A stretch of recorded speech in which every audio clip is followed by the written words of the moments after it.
Welcome to Season 4 of the Neutral Wisdom Podcast. On this premiere episode, host Robert Shirley discusses defending Satanism and standing up for your beliefs, and is joined by Church of Satan Reverend Mammon, one of the moderators of the Once Again That Isn't Satanism social media page. This is the Neutral Wisdom Podcast, a podcast dedicated to passing on knowledge and experience from a satanic perspective, with your host, Robert Shirley. Greetings and welcome to Season 4 of the Neutral Wisdom Podcast. I'm really looking forward to our discussions and our topics for this season. I'm your host, Robert Shirley, and today we're going to be talking about defending Satanism and standing up for your beliefs. I'll be joined later by Church of Satan Reverend Mammon, one of the moderators of the Once Again That Isn't Satanism Facebook group. So, as an old guy, I suppose I've embraced the internet and social media as much as I can at this point. I'm by no means an internet super user. I don't live online or on social media. I see it as a necessary evil, a medium to get the word out there about my work and hopefully spread it to the widest possible audience. I belong to a few online groups, but not really as a participant. More of a lurker, I guess. I don't really react to any posts or people's thoughts and opinions because I feel like those belong to them, and they're certainly entitled to them. Why they feel like everybody is interested is a question for another show. But when somebody posts something which is considered stupid by the community or forum, let fly the slings and arrows of outrageous fortune, to quote Shakespeare's Hamlet. I'm not sure if the person behind the original stupid post made it intentionally to stir the pot, or if they just posted what they believed and are now being lambasted for it. In any case, I don't really pay attention to it other than a passing glance while scrolling. I might think, well, that's stupid, and continue past all of the ads for erectile dysfunction, diarrhea meds, and midget singles in my area who really want to meet me now. Apparently, I'm a total wreck, but my Saturday nights are booked for the next 6 months. Don't tell Ms. Wiz. But some folks online are a lot more passionate than I am. They're the ones who respond, call out the BS they see, and defend their religions, their positions, whatever they feel is being assaulted. And if that works for them, great. I don't do it because I really don't care what anyone thinks, and I care even less that they post it online. To each their own, I think. Be blissful in your ignorance, because those of us who know the real truth have a leg up on you. But as you'll see in today's essay, the Satanic Bible tells us that we should challenge religion and call out lies. Magister Bill M. has stated that he can't stand when people have misconceptions about Satanism because he feels it reflects on him personally. And that's why his Satan's Blade podcast is such a great and valuable resource for Satanists and non-Satanists alike. So, am I a bad Satanist for not stepping up to ardently defend Satanism against stupidity? Am I not upholding what the Satanic Bible says by being totally apathetic about other pseudo-groups or the devil-worshipping weirdos who seem to populate the internet? Let's take a look at those questions in today's essay. And for what it's worth, I know Satanism is not a faith in the traditional sense. I took the title from a Judas Priest song because it sounded cool, okay? It is what it is. Today's essay is titled, Defenders of the Faith.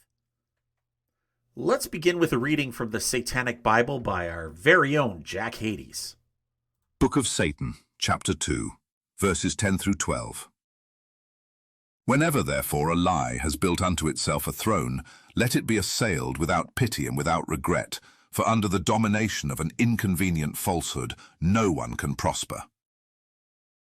Let established sophisms be dethroned, rooted out, burnt and destroyed, for they are a standing menace to the nobility of thought and action. Whenever an alleged truth is proven by results, to be but an empty fiction, let it be unceremoniously flung into the outer darkness among the dead gods, dead empires, dead philosophies, and other useless lumber and wreckage. Thanks a lot, Jack. So, this is going to be a strange essay for me to write. I suppose it's going to showcase my imperfect application of Satanism, but hey, that's what these essays are for, isn't it? Through these writings, I demonstrate how I apply Satanism in my life as a middle-aged white guy. Your mileage may vary. Let me be perfectly frank. When I say that I don't care about what others think, for the most part, that's entirely true. Of course, I do care what Ms. Wiz and Little Wiz think, about what the local constabulary thinks, so they don't stop me under suspicion of criminal activity, what my boss thinks, and things like that. But what I'm totally apathetic about is what others, especially people I don't know, online or otherwise, think about Satanism. And that's the inspiration for this writing. Because I think, according to the quote from the Satanic Bible above, that maybe I should care. And from what I see on various online forums, there is an ardent community of people who not only care about what people think about Satanism, but also take up the mantle of defender to set people straight. Now, I get it. I've heard many a defender say they do not wish to have the religion confused with all of the crazy conspiracy theories, that they don't want to be associated with other satanic groups, that misunderstanding of our religion has led to widespread societal condemnation and accusation. Satanic panic, anyone? But for myself, I've always lived by a quote most often attributed to Eleanor Roosevelt. What you think of me is none of my business. And it's pretty much worked out for me so far. I wear what I want, I associate with whomever I want, I do what I want, and everyone's opinion be damned. And as for social media, I do what I do. Either you love it or you hate it, or you couldn't care either way. I'm not after validation from strangers I've never met. But hey, buy my book, would you? But what is it that Dr. Seuss said? Those who matter don't mind, and those who mind don't matter. But social media is also a platform for the stupid to showcase their stupidity. And boy, do they ever. I see the things people post about Satanism, and for the most part, I dismiss it for what it is. I guess I do this for a couple of reasons. I don't really care what they think of my religion, correct or not. And I know that someone somewhere is going to get into a verbal pissing contest with the poster. What will be an honest attempt to politely correct someone's misconceptions will devolve into the usual bullshit that comes with fighting over the internet. And I tend to not go too deep into those threads because those get really stupid really fast. I mostly just let internet arguments occur. After all, I don't have to look at them. Sure, the initial erroneous posts can be humorous, especially by the truly deluded folks out there. I simply have a laugh and move on. Let them think what they want. And that's where I begin to question the way I react to these types of things. Am I simply a passive bystander willing to let others fight for me? Does my apathy translate to a lack of caring about my religion or my organization? Am I somehow failing as a Satanist by not stepping up and defending the faith, as it were? Actually, I do defend Satanism in my own way, both through my writing and producing my podcast about what Satanism is not. In fact, if you were to remove the dreaded S word from my work, most of it simply translates to life experience and plain old common sense, which to me is what Satanism is. Live your own life as best you can. Look after yourself and those you love, and screw the rest. You don't have to be obvious about your affiliation unless you choose to be. Remember, as the Satanic Bible says, the real Satanist is not quite so easily recognized as such. But should I be more aware and care about others' uneducated opinions? Don't get me wrong, I acknowledge that my way of fighting ignorance is much more passive, and that if too many people take my approach, then we could see another satanic panic. Of course, at that point, my methodology would shift to a more proactive approach. But for now, I choose the quieter way. But that's just my way of doing it. You may be more passionate about it. You may take misconceptions about your religion to be misconceptions about you personally. It might just upset you that people think you're something you're not. Whatever drives you, it's up to you as an individual to choose how you will respond. The references from the Satanic Bible at the beginning of this essay are clear. We must cast out the falsehoods of organized religion and dispel the lies about our own. That is the what. Now you figure out the how. Let's pause here. When we come back, we're joined by Church of Satan Reverend Jared Mammon, one of the moderators of the Once Again, That Isn't Satanism Facebook group. Stay tuned. You are listening to the Neutral Wisdom Podcast. For comments, questions or suggestions, email us at information@neutralwisdom.ca. Keep up to date on everything Neutral Wisdom. The Devilish Gentleman Monthly is a newsletter to keep you informed about everything Neutral Wisdom and other projects from Devilish Gentleman Enterprises. Receive advance announcements about upcoming projects, special merch drops, giveaways, and more. Plus, members will have early access to exclusive items at member pricing. To sign up for the Devilish Gentleman Monthly, visit our website at neutralwisdom.ca and join the mailing list. Ever forward. And we're back with the Neutral Wisdom Podcast. Our guest today is one of the moderators of the Once Again, That Isn't Satanism Facebook group and a Reverend in the Church of Satan. Welcome, Reverend Jared Mammon, to the Neutral Wisdom Podcast. It's a real pleasure to have you here today. Thanks. I appreciate the invitation, and I'm glad to be part of it. Yeah, I'm looking forward to kind of talking about this because, my podcast now, we've done 4 seasons, and I'm really not afraid to lay myself out there and make admissions that I can be a bit of a douchebag from time to time. So I'm just going to ask you to help me unpack that a little bit, and maybe somebody will get something out of it. So the Facebook group is actually very popular, and it kind of is what inspired me to start with the writing for this particular episode. Like we talked about before we came on air, I'd been seeing your name for quite a while around social media when I first came to this. And I don't really know anything about you, which is why your introduction was so painfully short. Sorry about that. If you could tell us a little bit about yourself and your background and how you came to be where you are today with us, I would really appreciate that. Yeah, no trouble at all. So Jared Mammon is my alias that I go by. I picked that. Actually, a friend suggested it to me, and I liked it because I have a background in finance. That's what I spent 15 years of my career doing before making a giant shift into sales. I would say I got that right about the same time I discovered I was a Satanist. That was back in 2013 is probably the first time I ever read the Satanic Bible. I was about 30 years old. It just hit me from that point on. I think I applied for membership either that very year or 2014. Through finance, I ended up meeting the friend who suggested that name for it. So that was how that came about. That's pretty much been it for me ever since. Once I hit the ground, I started running. I've just been a big fan of Satanism, and honestly, learning more about it, the ins and outs, the history of it. I tried to avoid the phase 1 correction stuff, but I was as guilty of it as anybody else. I was that guy, hammered on certain things that now I look at and I'm just not going to bother. So you went from finance to sales. Yeah.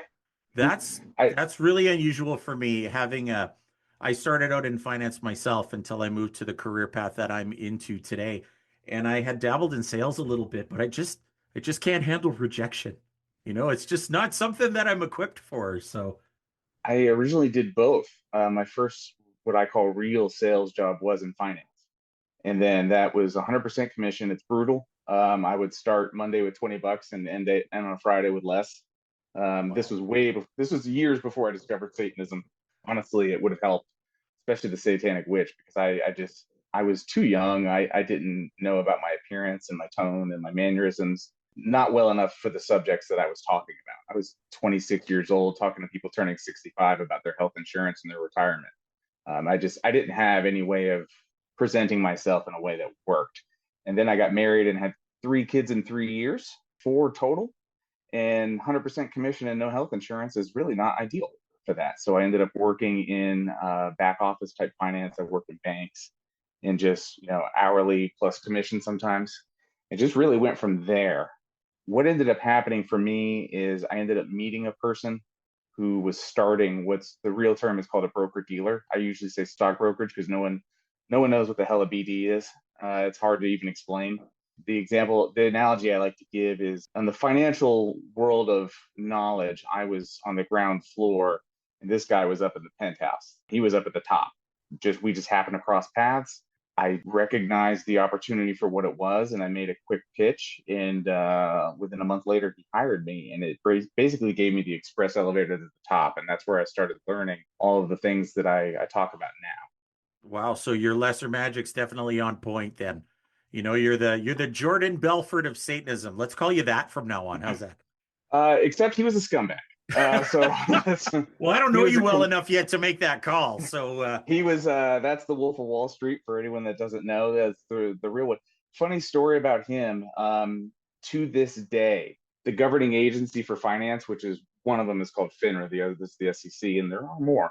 FINRA still sends out requests. We have to, if you work for a broker dealer, once a year, you will occasionally, at least once a year, you actually have to run your employees' names against a list, and if any of them work for his firm, you actually have to report that, and it gets recorded, and there's actually additional fees that your firm has to pay just to hire that guy, wow. simply because he was there. I believe it was called Oakmont Stratton, It if I'm was, not yes, mistaken. it was a lasting So impression. he's I didn't mean to digress off of no, that's today's fine. topic, but it's always interesting, especially when having come from finance myself. Like I said, I find that someone moves on and does something else with that background, it really makes a big difference, right? When you understand how the numbers work and how you can maneuver them, it does make a bit of a difference into the job you're able to do. All right. So back on topic here again. I'm sorry we got off it a little bit. You had said that you were as guilty as everybody else of being a phase one Satanist, and we'll kind of unpack that a little bit. But with regards to the Facebook group, so how did, once again, that isn't Satanism come into being? And did you see a need for it in the online community? Eventually, I did. I didn't at first. So what happened was there was a Facebook group. It was more of a comedy group, but it had the word Satanism in it. And so, working with Magister Billim on Dr. Shits, I would occasionally, I would regularly look through Facebook groups of all kinds: atheist groups, Christian versus atheist groups, groups claiming to be Satanists. And I would look for content, something to give me an idea, because knowing what Satanism is, it's really hard to picture what it's not. Hmm. It's really hard to screw it up. I read the Satanic Bible; it made perfect sense to me. I can't look at that book and think something else. But these people can bring it for me. All I have to do is go look for it, and then I'll go find someone saying XYZ, and it's utterly ridiculous. So I was in a group not about Satanism per se, but some of the people in that group definitely disagreed with the COS and Anton LaVey and things like that. Some of them were really open to it. The ones that were open to it, fortunately, were the admins of that group. And we ended up building enough rapport to where we could talk, and respecting the fact that it wasn't my lair, didn't necessarily blast other people, even on social media. But I would, when people would come along and say this is true about Satanism, I would say, I wouldn't say no or wrong, although I was thinking it.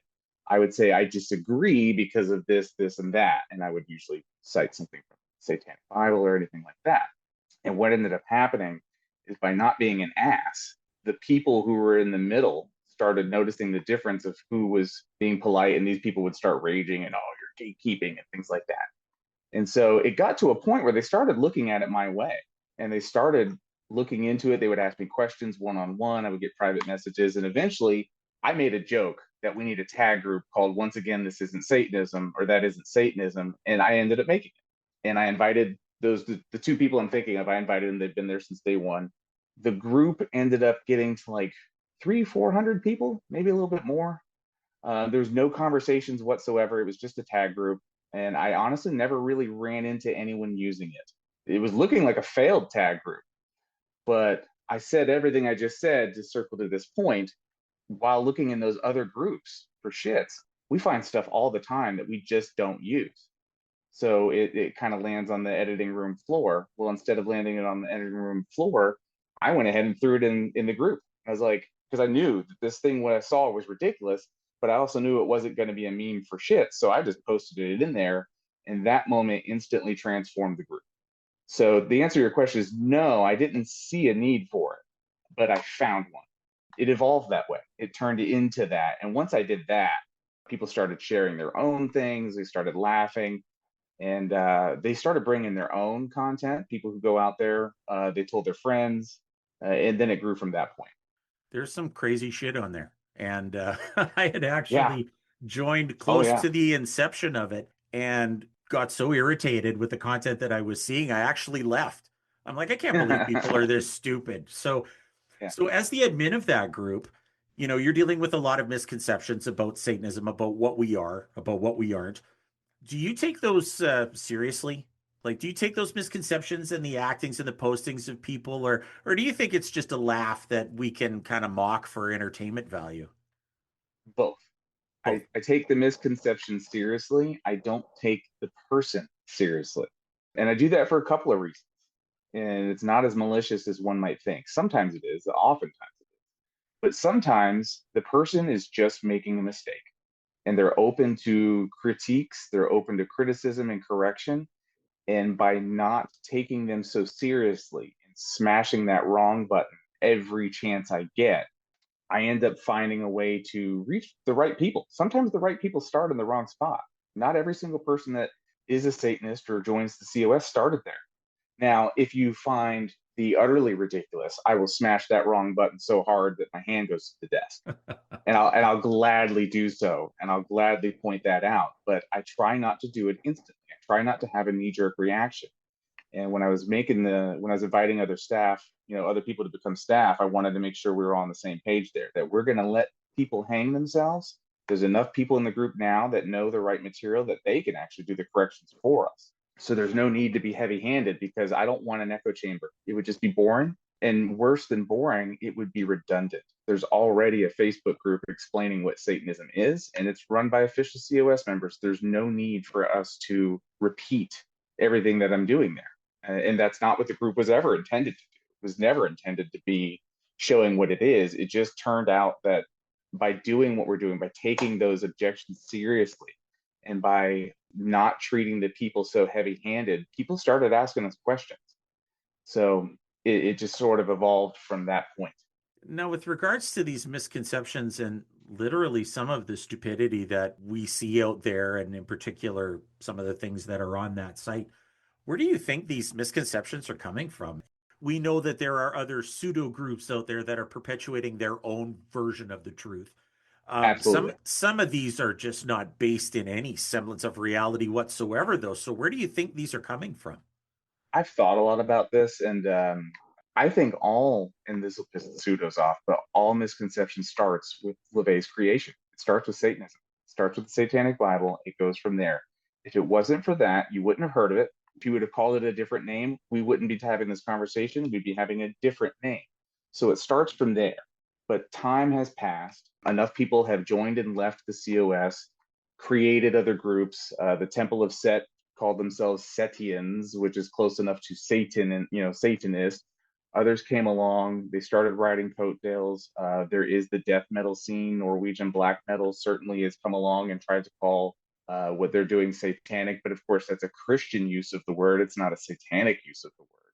And when you mix all of this together plus time, you end up having this fertile field of misconception.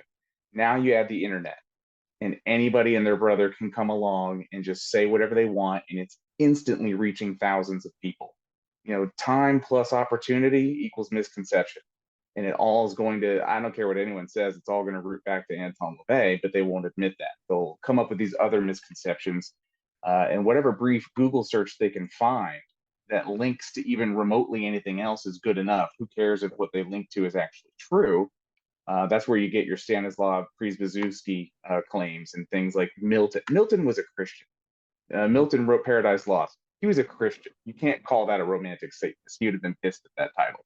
But you don't need to know that. You just need to find someone who mentions that online, and that's good enough of a source. And then the misconception spreads.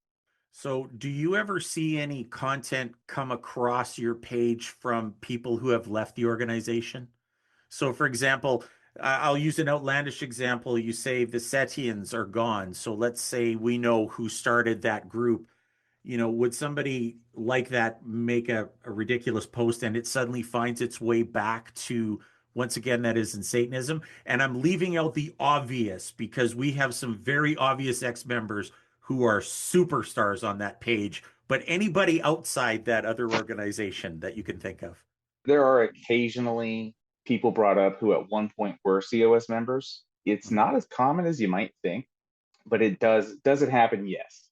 When that does happen, personally, I try to be very particular and very careful about what I want to say and what it what happens and things like that. Then I'll tell you the most common ones that you're going to run into is like Zena LeVay. And even in that, I obviously never met her and don't know anything about her. I try to start with that fact. I don't know her. I wasn't there. Couldn't tell you. And then I'll just reference the COS webpage. I'll reference "We Are Satanists" by Magister Blanche Barton and things like that. These are better sources than a comedy group. So while I appreciate that people are asking questions, when it hits that close to home, there's no reason to reinvent the wheel. We have already got books and people and interviews who've already had these conversations. So I'll just point people in that direction. And if there's anyone in the group that happens to know more and wants to share it, they're free to do so. Now, going back to your admission that you were a phase one guy for a little while there, are you guilty of posting anything that we might see come across that page?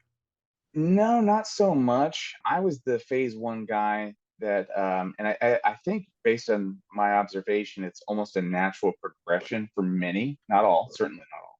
But what ends up happening is you feel like the kid at the table, at the adult table, when you first join that, especially the groups where you're running into COS members.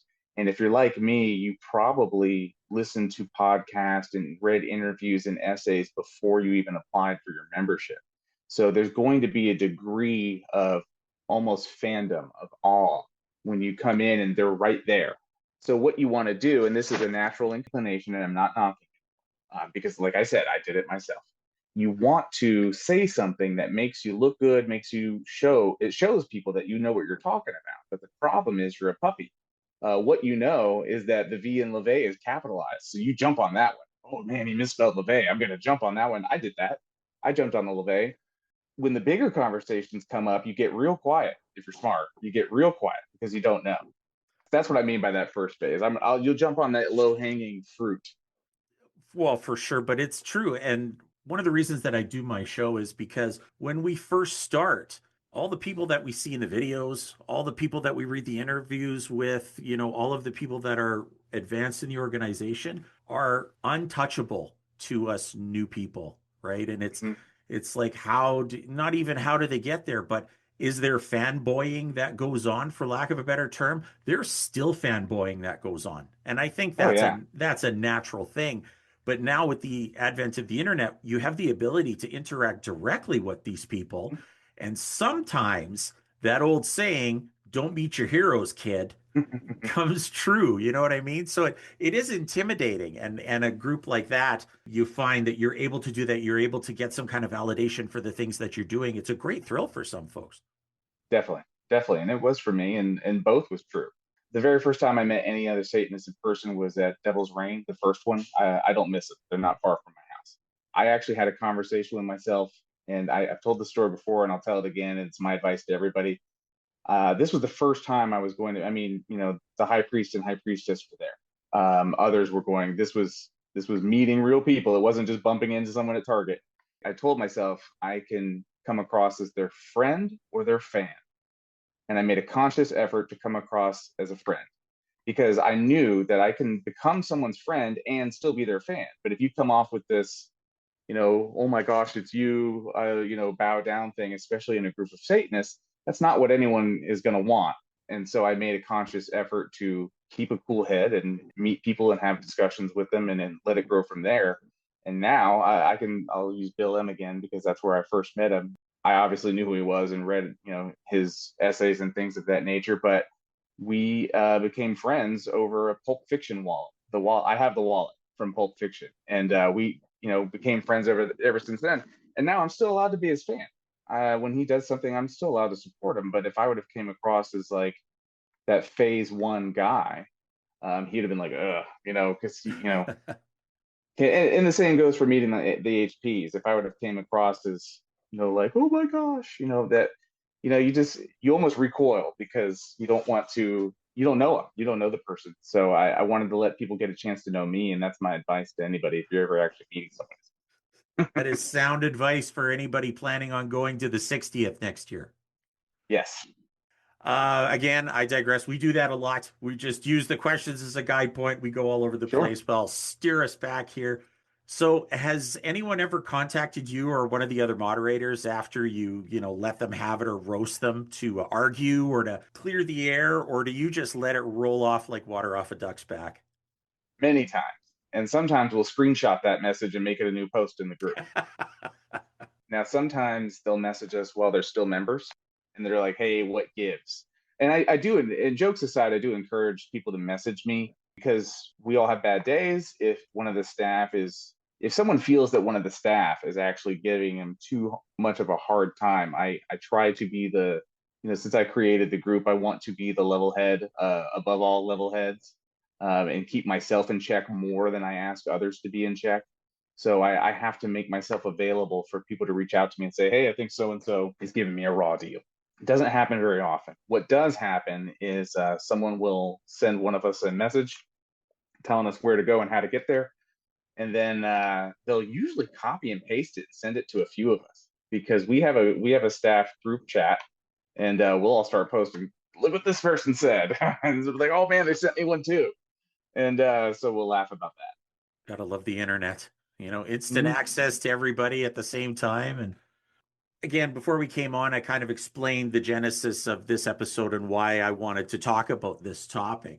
I mentioned in the essay that I choose to combat this kind of stupidity in my own way, being passive aggressive.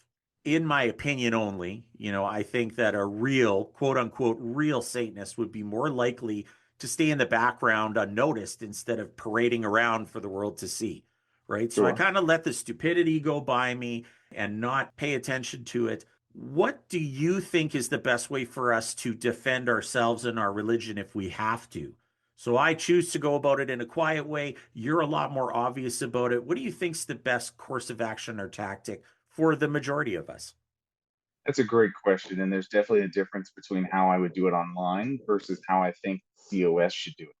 The COS, I would just simply say, go talk to the HPs, read the books, read their commentary about the Satanic Panic.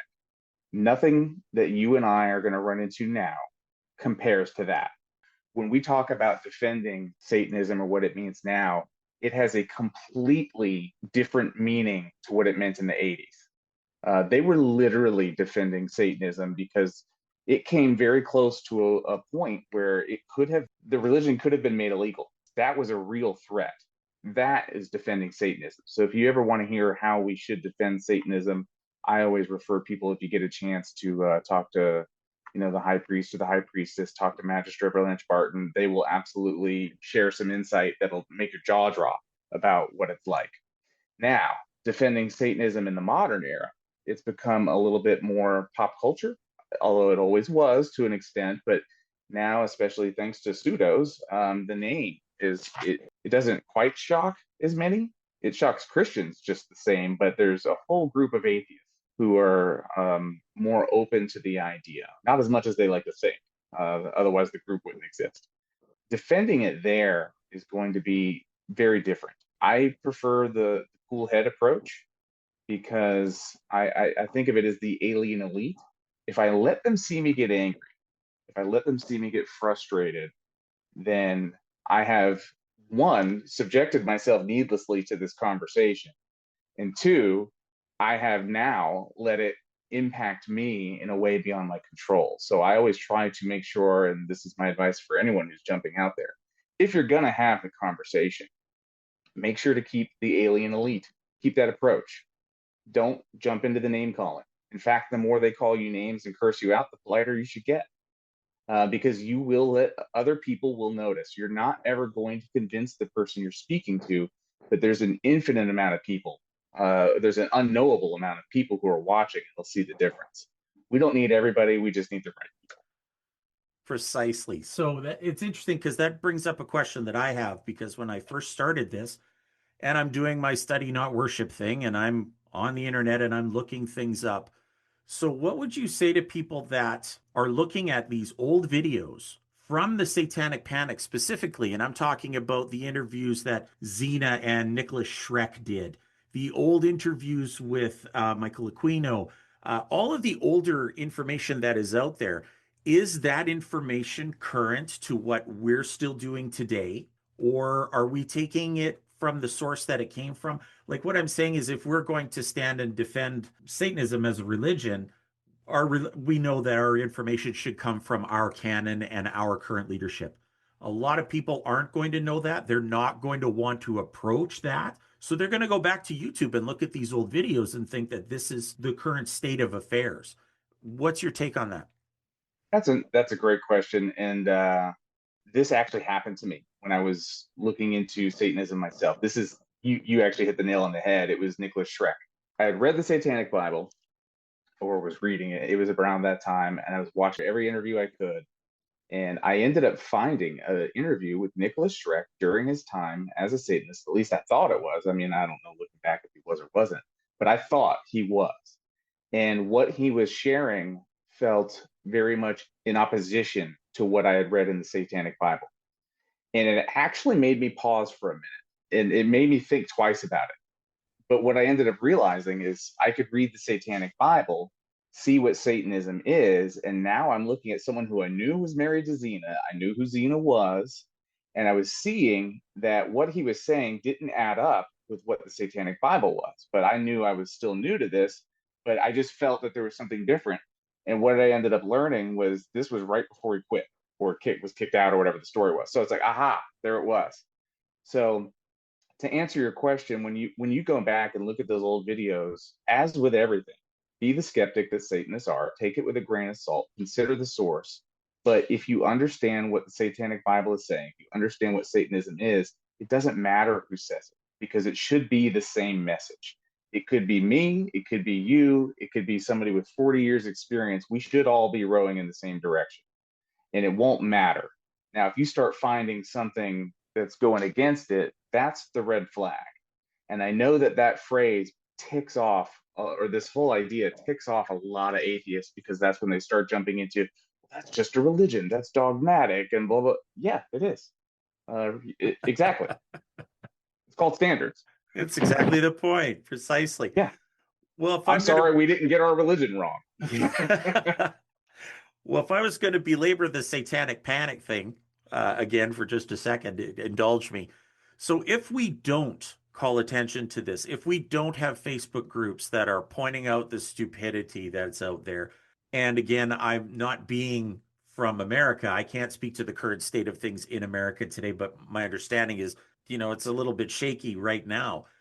Do you think there's a possibility that if we're not standing up for ourselves or standing up for what's right, that maybe this could slide back towards another satanic panic type of episode?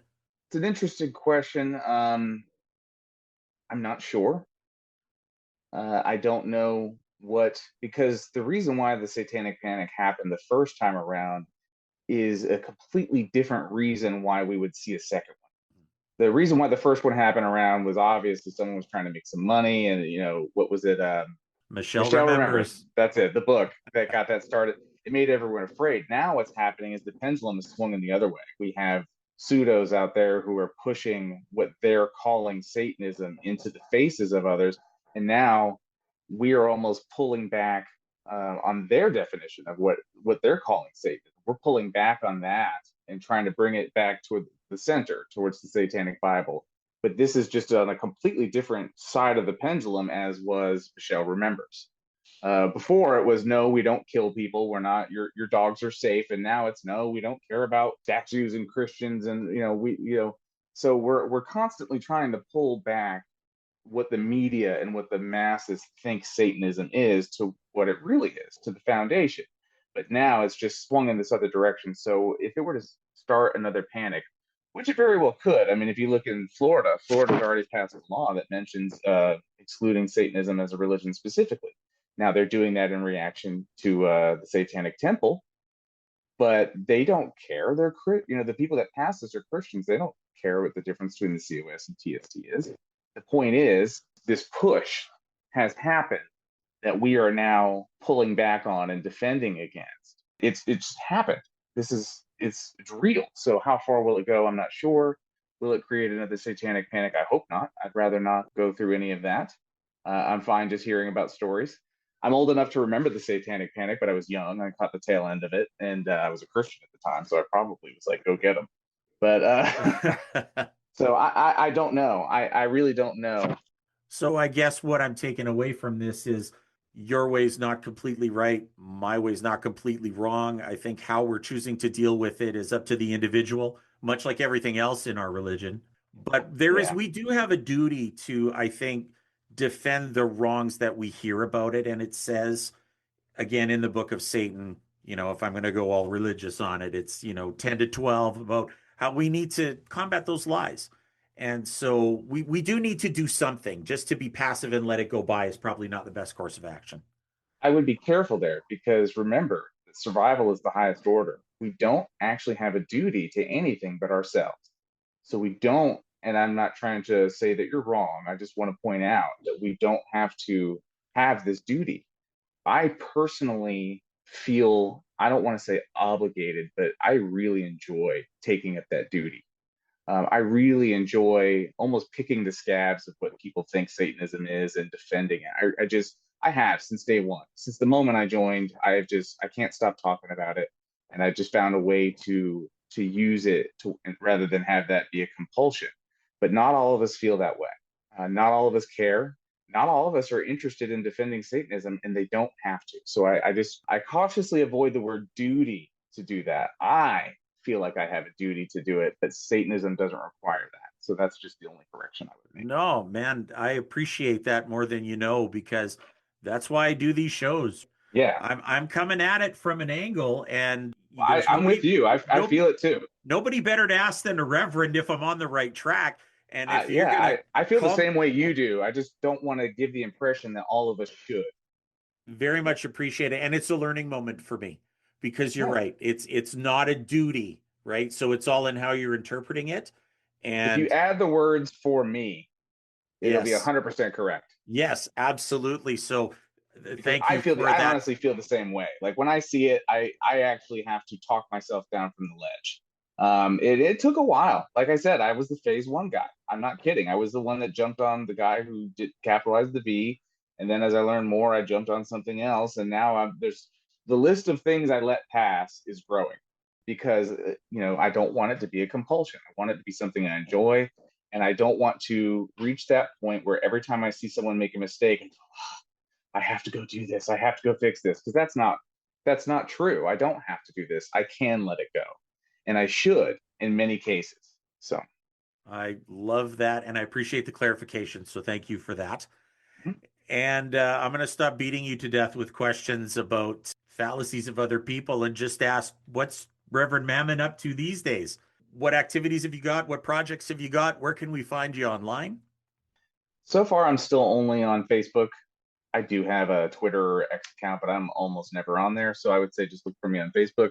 The projects I'm working on, see, there's nothing I'm announcing as of yet. I've got a few things on the back burner, but I'm just not at a point where I want to come out and say. So I would say that you'll most likely find me between, once again, that isn't Satanism and Dr. Shits. Those are the two you could find me on regularly.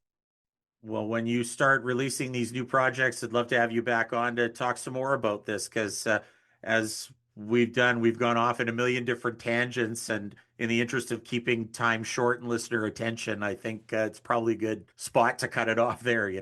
Sounds good to me. I'm known for that. I definitely have the gift of gab, and I have absolutely no problem whatsoever talking about any of those subjects.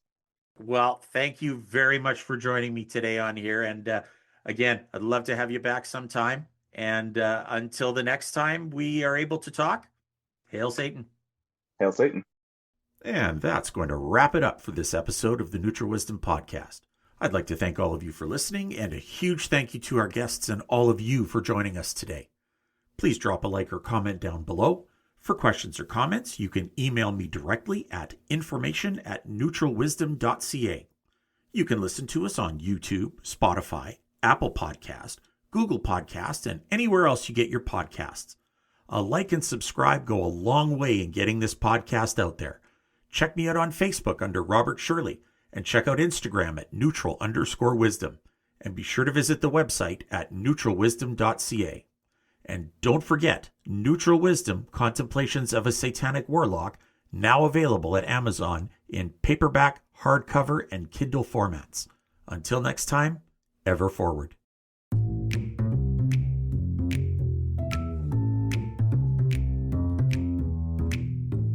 You have been listening to the Neutral Wisdom Podcast. For more information, email us at information.neutralwisdom.ca, Facebook under Robert Shirley, or Instagram at neutral_wisdom. Also check out our website at neutralwisdom.ca. Program copyrighted 2025. Devilish Gentleman Enterprises.